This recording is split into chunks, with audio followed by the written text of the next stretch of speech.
welcome back to the channel. We got a good one for you today. We're going to be going over high intensity versus low intensity training when it comes to plyo balls. When is the right time to train high intensity plyo balls? So you're going to want to train high intensity when you're in the off season. Typically, if you're in season training to throw harder with plyo balls, doesn't usually end well. That's a good way to get hurt. When you're in the off season, that is the best time because you're not in a game. You have all the time in the world to throw plyos. Could you define in a sentence what training high intensity throwing means with a plyo ball? Throwing as hard as you can.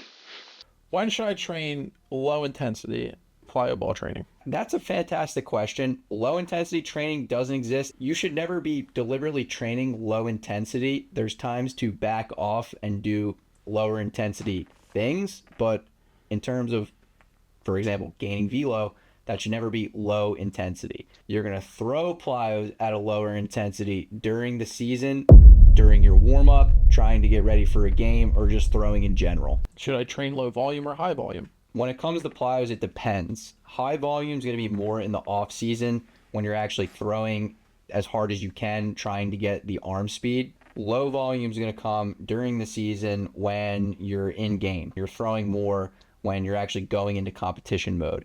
Now, you can do some low volume but high intensity training during the season, but that's really going to come on your high throwing days. So, for example, if you're not following along, if you have a high intensity throwing day during the season, you can do high intensity plyos. The volume is just going to be lower than if you were training in the off season. Is it dangerous to train high or low volume?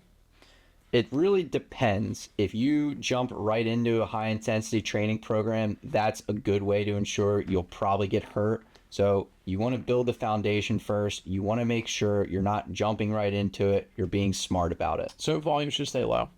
Volume should stay low in the early stages of your velo training, and then you start to work your way up as your arm gets more used to the stress of throwing plyo balls. So is it dangerous or no? It depends.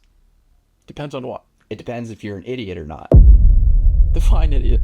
If you jump right into it. If you just buy a set of plyos, start throwing every single weight as hard as you can, you're going to get hurt and you're an idiot. Can you give me some high intensity throwing plyo drills?